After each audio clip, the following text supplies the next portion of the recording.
Well, good morning, Golden Corner. Good morning. Man, y'all know me. Y'all know I can worship however. I'm telling you, I'm back here this morning. I was playing air guitar. I'm going through a little withdrawal. I ain't going to lie. That was good, man. Love it. Love it. Love that song. How's everybody doing today? Good. Y'all excited to be here? You missing that hour?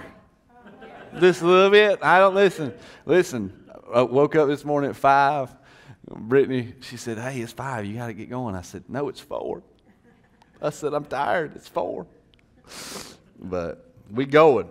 I'm excited. I'm excited to have the opportunity to speak to you again. We're going to continue in our series, Everybody. Y'all had enough of that yet? Y'all ready to move on to something new?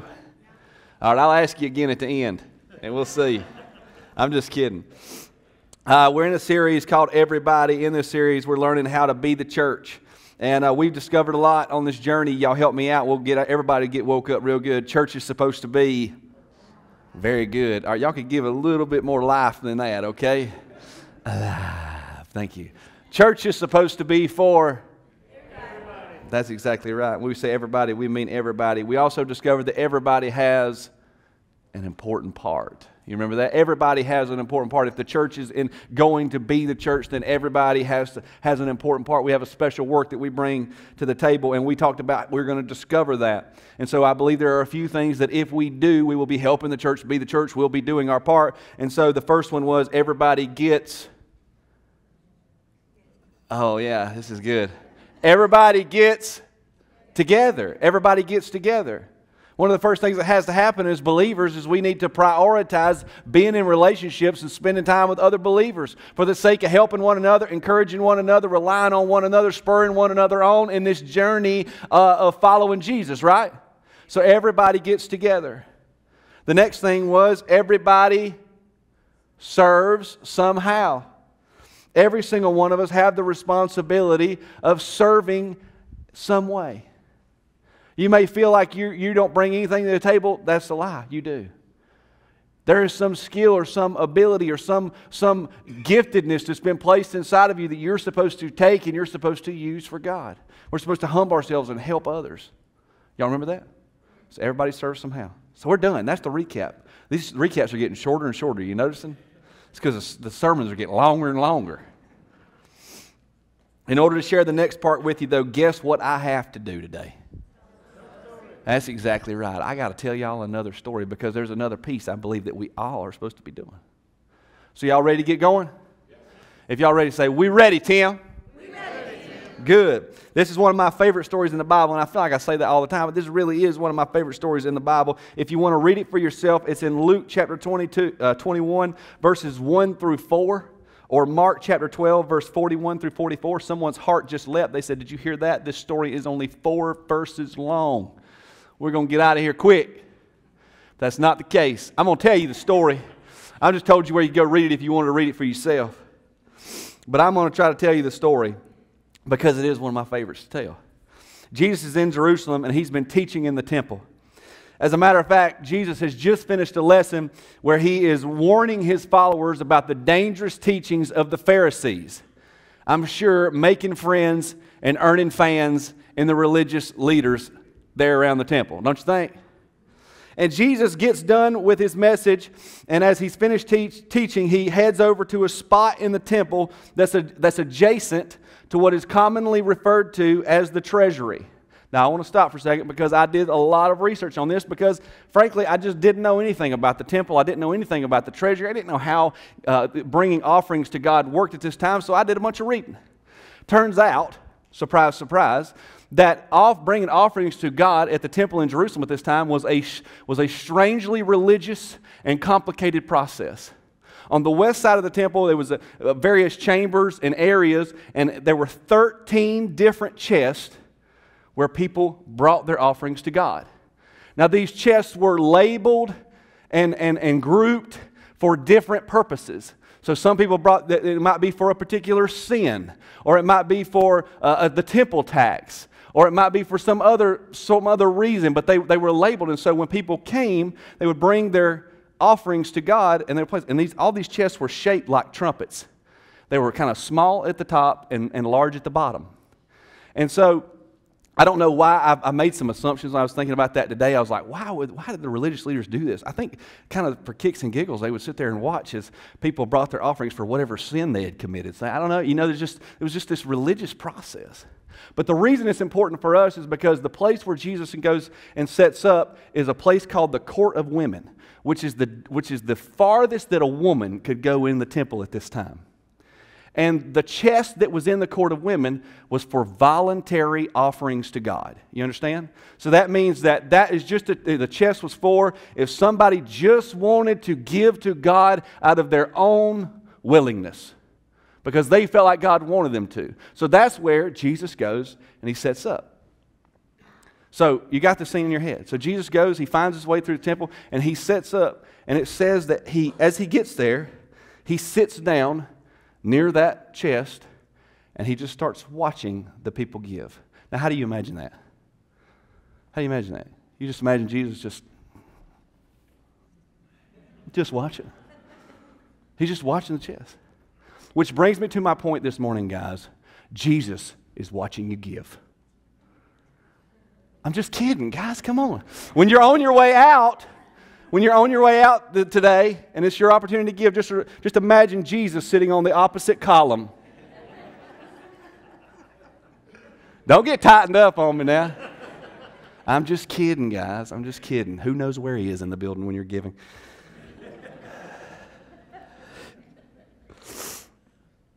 Jesus sits down adjacent to that box, and he's watching people give. And the first people he watches give are described as rich, wealthy, well-to-do. And it says that they're bringing in these large bags of coins, bringing their money in. And they all kind of do it with a little pizzazz, a little pomp and circumstance. You know what I'm saying? They're dropping their change in real loud.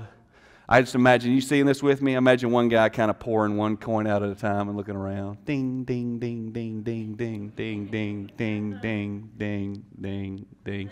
And I just imagine it like that. One guy goes to get his bag out, and he's like, ah! Has to groan a little bit because it's so heavy. Another guy comes over, opens up his wallet, and he's thumbing through bills, wadding it up and dropping it in. It said that Jesus just sat there, though, and watched. And Jesus had his guys around him, had his disciples, and they're all just sitting there watching him, watching this chest.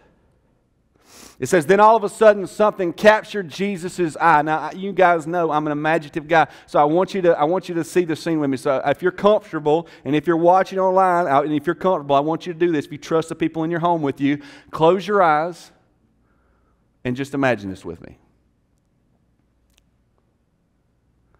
Something captures Jesus' eye.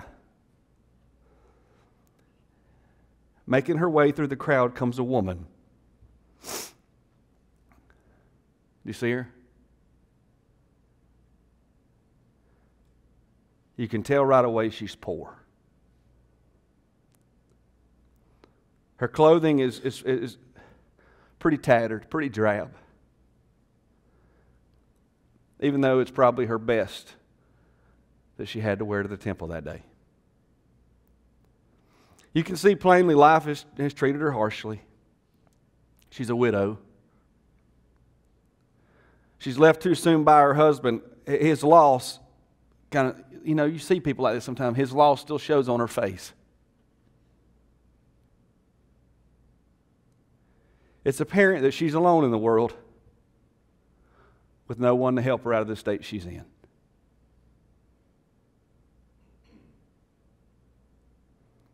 Y'all see her? You that are watching online, do you see her? She's been struggling for some time. Something as simple as putting food on her plate has become an insurmountable task. You can see from her features, she's missed meals. Often she relies on the kindness of others to keep one foot out of the grave. As she's coming through the crowd and into the temple, she nears the west side. And surprisingly, this woman turned towards the treasury. She turns towards that chest. A discerning eye noticed that her hand is cupped, seemingly cradling something that's important to her.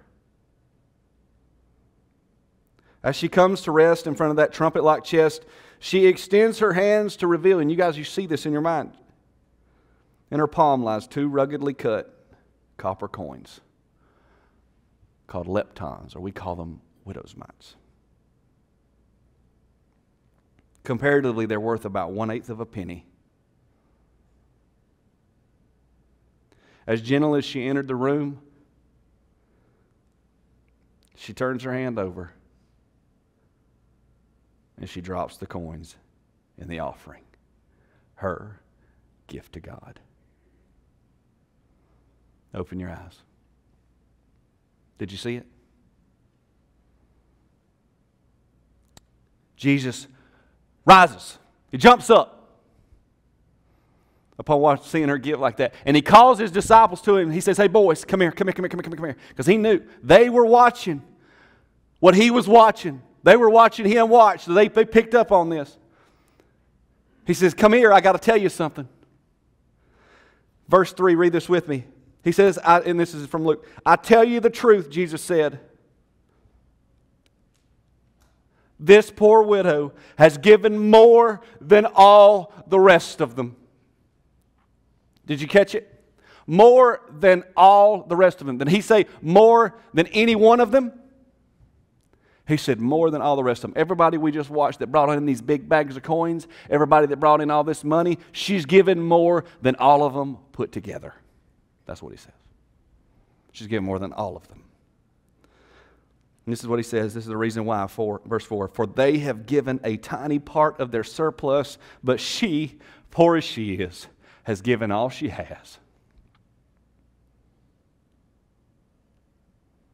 She's given everything she had to God.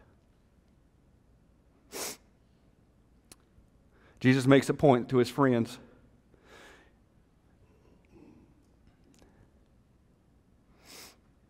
He says she's given in such an incredible way. They gave a tiny piece of what they had, but she gave everything she had. It's a cool story, right? Y'all saw it? You got it? All right. Now I want to share something with you. Are you tightening up yet? I was just wondering. You feel it? Blood pressure rising a little bit? Don't do that.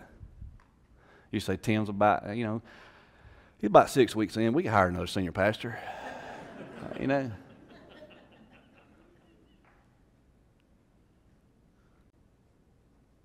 say, Tim, are you going to tell us we're supposed to give away everything we have? No. I'm not going to say that. I am merely going to say, if the church is ever going to be the church the way it was intended, then we need to hear what Jesus was saying right here. We need to get this lesson. We need to see why this story is included in the Bible. We need to see why Jesus made it a point to go sit there knowing that this widow was coming, because he knew all this stuff. Why did Jesus go sit down and do this with his disciples, these guys that were going to lead his church one day? Why did he feel the need to teach them this lesson? What is the importance of it for us? There's a lesson in this for us. Are you ready? The church will be the church when everybody gives generously. The church will be the church when everybody gives generously. I asked y'all if y'all are tired of that everybody stuff. Everybody. You say, Tim, are you sure you mean everybody? I don't think everybody has to give all the time. Y'all mind if we do this? Can I break this down one word at a time for y'all? So we'll start. Everybody gives generously. Y'all good? Say y'all still with me? You say everybody. Everybody, you mean everybody is supposed to give all the time? Are there not people or times when some people aren't expected to give? Well, I think our story answers that question. I think our story answers that very question. And I have to point this out.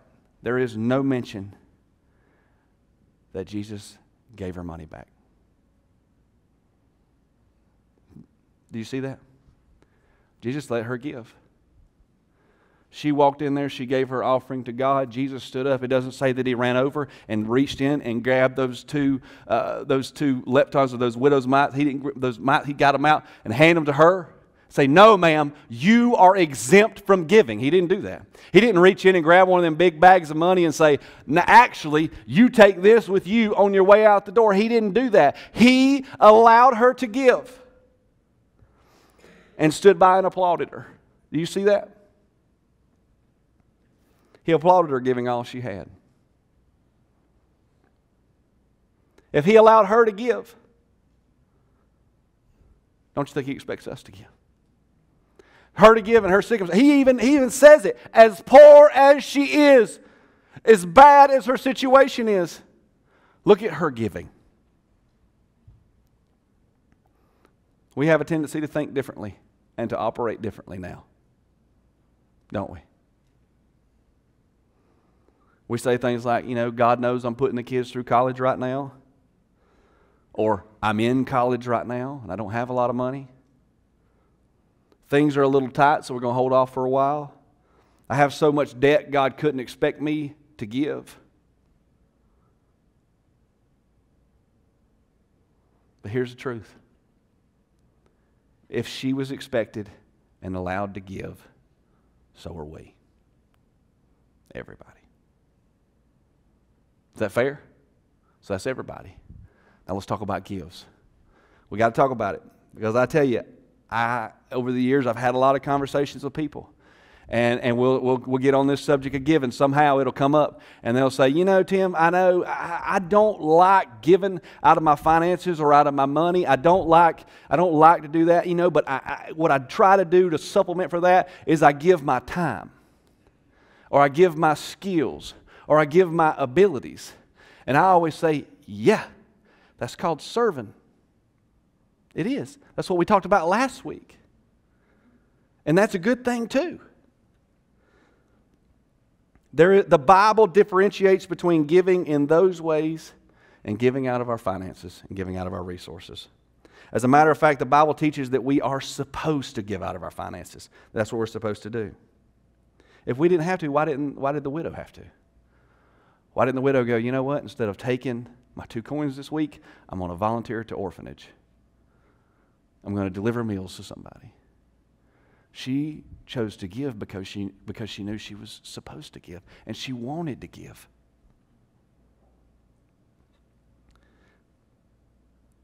God instructs the first church, or the church, in the beginning in 1 Corinthians chapter 16, verse 2. I want to show you where it says this. On the first day of each week, you should each put aside a portion of the money you have earned, and it goes on in great detail to describe to be given to the church. Now, if you want to look these verses up, you're free to. They're there. You can write them down. 1 Corinthians 16:2. On the first day of each week, you should each put aside a portion of what is it? What's the word? What's the word? Money. You've earned to be given to the church. We are specifically told to give out of our income. But not only that, but this verse tells us how. Do you see? In just that one short verse, it tells us what giving is supposed to look like. We're breaking down giving, right? We're supposed to give. Everybody gives. So we know we're supposed to give out of our finances, but what does it look like? How are we supposed to do that? The first thing that you see, it says on the first day of each week. Giving is supposed to be planned, and what's supposed to go to God is supposed to come out first. And it's been that way since the beginning of time. And in Genesis, we read about Abel giving the first of his flock. It's supposed to come out first. So when you're at the beginning of a spending period, you should first put aside a portion of money that you have earned to be given. Giving comes first. But then you notice it says each week. Did you see it? It says on the first day of each week, meaning giving is supposed to be regular. It's supposed to be something. When you're looking at your income, when you're looking at your expense periods, you should plan regularly to give first and regularly. It even tells us how much we're supposed to give. It says we're supposed to select a proportion. You say, Tim, what's the proportion? How y'all feel about 73%? I just want to ask. No. It says we're supposed to select a proportion. In the Old Testament, we see that a tithe, or 10%, was commonly used in offerings to God. The tithe means 10%. Jesus even mentions the tithe in Matthew when he's correcting some Pharisees. But this is what we believe. We believe the tithe is a great benchmark, but I don't think you have to start with a tithe or be limited to a tithe. Did you hear that? You don't have to start with a tithe or be limited to a tithe. And I believe in 2 Corinthians chapter 8, verses 9, 2 Corinthians chapters 8 and 9, the Bible teaches that you should prayerfully consider and learn what proportion is right for you and your family. Then once you know the proportion, you should be obedient to that and commit to that and give it first and regularly. 2 Corinthians 9, verse 7, this is the verse. Each of you should give what you have decided in your heart to give. Are you reading this? You sit down with your spouse or your family and you pray about it and you talk to him and you decide in your heart what you're supposed to give. And then you give it. Not reluctantly or under compulsion, for God loves a cheerful giver. So this is giving. This is as simple as it can be. It's supposed to be first. It's supposed to be regular. It's supposed to be a proportion that you have decided in your heart to give. Does that make sense? Does that seem fair? Still on give. So where should you give? Where's the giving supposed to go?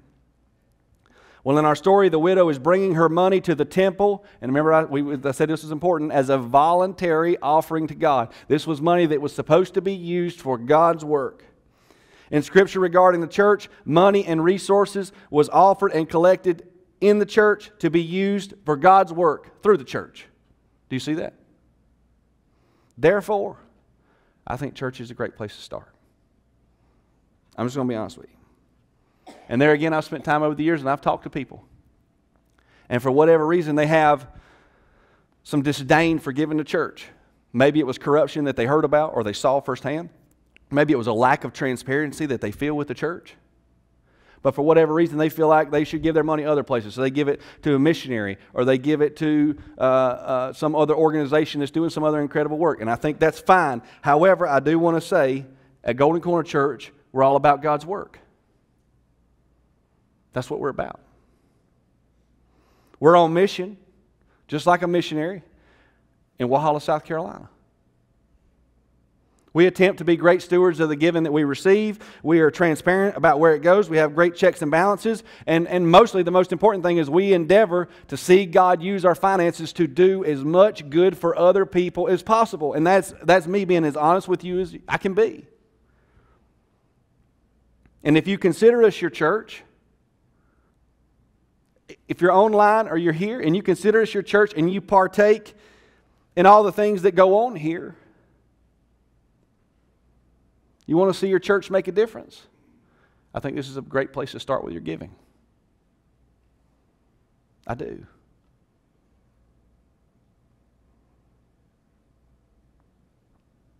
Then, you said, I know you called it, Tim said start with your giving twice. You say, how much giving are we supposed to be doing? Then as you see other needs around you and you see other places where you're supposed to give, you give there.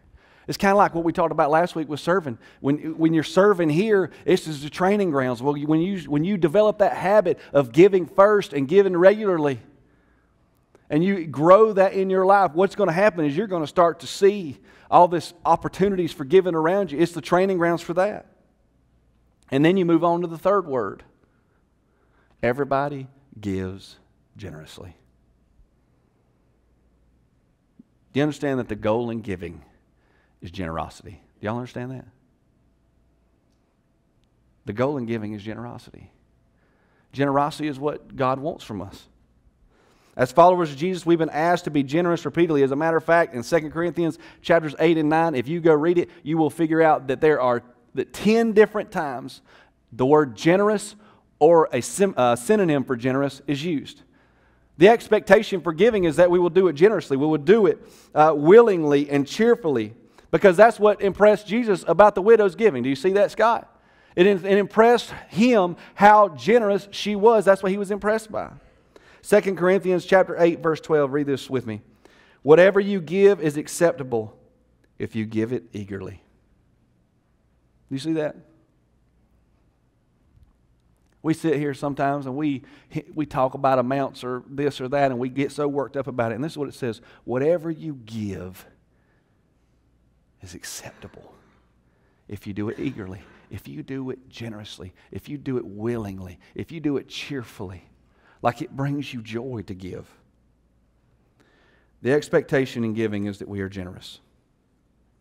And then this is what it says: God will use those gifts and He will bless those gifts. 2 Corinthians 9 verse 8, this is what it said: in response to being generous, and God is able to bless you abundantly. God is able to bless you abundantly. Now I want to stop for a second, because I just want to talk from the heart about giving. Everybody still with me? Ain't nobody mad at me? All right, good. I just want to talk to you for a second. When we give generously, do you understand how many times we're told in the Bible that God then deals with us generously? Do you understand that? Over and over in the Bible, those who sow sparingly, you will reap sparingly. But those of you who sow, and this is talking about giving, those of you who sow generously, you will receive generosity. That's what happens. Do you understand that when that widow dropped those coins and turned around and walked, and Jesus let her leave, that the reason He let her leave was because He understood that there was a Father in heaven that was going to take care of her? Do you understand that? He let her leave because He knew that His daddy was going to take care of her, was going to watch over her, was going to respond to her generosity with generosity of His own. That's why. Because when we give generously, what happens is we place ourselves in the incredible care of God in heaven. And we are told constantly in the Bible that if we will but do that, He will be generous with us. And I'm not one of those evangelistic preachers who's going to say, man, if you will just write the check, $1,000 is going to show up back at your door in a month. I'm not telling you that. But what I can promise you is that if we can learn how to be generous, then God will be generous with us. And maybe it's in relationships, or maybe it's in some connection that happens, or maybe it is money that shows up, or maybe it's some unexpected blessing that happens in our life. But I can promise you this: when we choose to be generous, God is generous to us. That's the truth.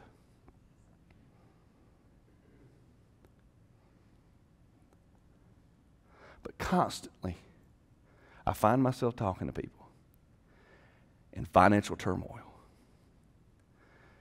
And they are balled up with the difficulties that they're facing and the bills that they got and this and that. And I want to tell you what is always the common thread. Giving is as far from their mind as it could possibly be.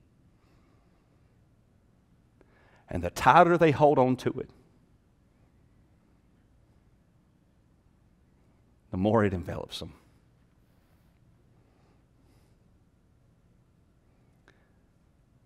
God will bless you if you are generous.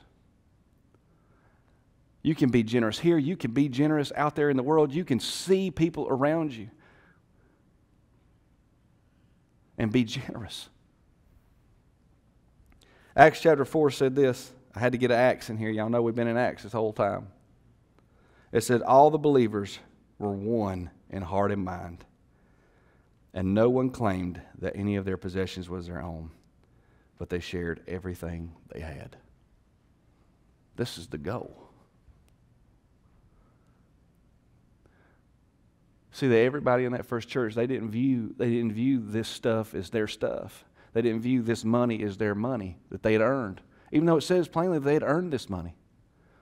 They recognized that every good gift they had, every piece of finance, every resource they were given, that actually all of it belonged to God. Every bit of it. And man, when you realize that, when you realize it all belongs to God, I'm telling you, you'll spend somebody else's money. You know? You'll do it. You'll share somebody else's money. That's what's supposed to happen. We're supposed to be a church where giving and being generous with one another and being generous with other people and being generous with the church, that it's just a part of who we are. It's a part of how this works. I pulled the staff in here on Monday. I said, because I don't want this to be a lie. I want to make sure that this is true. And we had 7 people sitting in the staff meeting. And I said, guys, here's what I'd like to do. I would love to hear you talk about giving. How have you given? How has God grown your giving? And how have you seen God respond to their giving? And I'm telling you, we would have sat there for 5 hours had I not shut it down, because all they would do was they would talk about, man, I did this little thing and I did that little thing and this right here, but then God did this and He showed up in a real way and He blessed me in a real way right here, and this happened and this showed up for us in a timely way. I mean, over and over and over. And it was 7 random people sitting in a room who all have come from different places, have different finances, have different financial backgrounds, and every one of them, though, has prioritized trying to be generous the best that they can, and that was their story. And that can be our story. The church will be the church when everybody gives generously. And that's just the truth. Everybody close your eyes, if you will. I want to challenge you to do something. If you're online, I want you to close your eyes. I want to challenge you to do something right here. Because I think for some reason we've got to start talking more about this. This can't be a subject where we're all tightened up about giving and all tightened up about our money and, you know, this, want to keep this and that private. I think God's done a lot of work in response to generosity throughout this church. I know people in this church, and I know people who are generous in this church. And I tell you, I know some of these stories. And God, this is what I like to do. As we're getting together, I want all you listen, as we're getting together in the coming weeks, and as we're talking, as we're getting in our life groups and stuff, I want you to prioritize doing this. I want you to talk about how God's been generous to you. I want you to talk about how in response to you making a sacrifice, or you giving in some way, or you trying to be generous in some way, I want to hear how God has been generous to you, because this is what I believe. If somehow we can capture this feeling of generosity, and we can see how generous, in fact, God is with us, it will encourage us to be that much more giving. I'm telling you, just hearing those stories this past Monday, when I heard those stories this past Monday, it made me go, man, I want to give more. I want to give more because I want to see more moments like that. I want to see God show up more like that for me. And just like He did that widow, I want to live a generous life. And I know that there are people here, and for whatever reason, you think to yourself, I want to be generous, but I just can't. I want you to do something. I want you to have a conversation. If you have some believers that you walk alongside, that pray with you, that help you along the way, like we've been talking about, I want you to talk to them about giving. I want you to ask them what their giving experience has been like. I want you to ask them how God's blessed them in their giving. Because I'm telling you, all of us have been there. All of us have been in places where it was more difficult to give, or maybe we're just not built that way where we don't think about it or whatever. But I want us to become encouragers of one another, and we can't be afraid to say, tell me about giving. How's God worked in your giving? How's God grown you as a giver? Because the truth is, as followers of Jesus, we're supposed to give generously. And I want us to be people that when we walk every day through this world, that we're walking under the care of God in heaven, who is taking care of us. I want you to do that. Father, give us the courage to do that. Give us the courage to have these conversations, to not treat it like a taboo subject or treat it like something that's just awkward to talk about. We should be sharing the good that you do. I don't want us to be, gloating about how we give or giving secrets away or anything like that, God. But this is what I want. I want us to talk about it and talk about it with you in mind, with how generous you are and how abundantly you treat us. So, Father, I pray that you do that.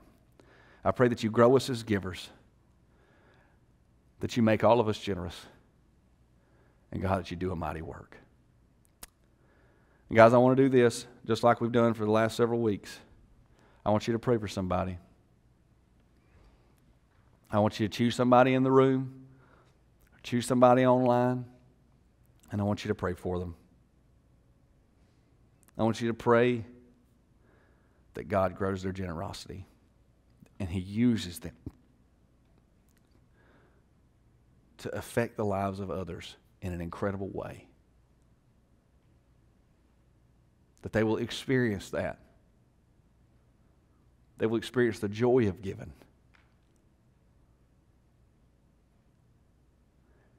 And they'll experience the hand of God in their finances, in their life. And they'll share those stories. Father, we love you, and I thank you just for the opportunity to be here and to talk with one another. And help us to do this. Help us to get together. Help us to serve somehow, and help us to give generously. In Jesus' name, everybody says, amen.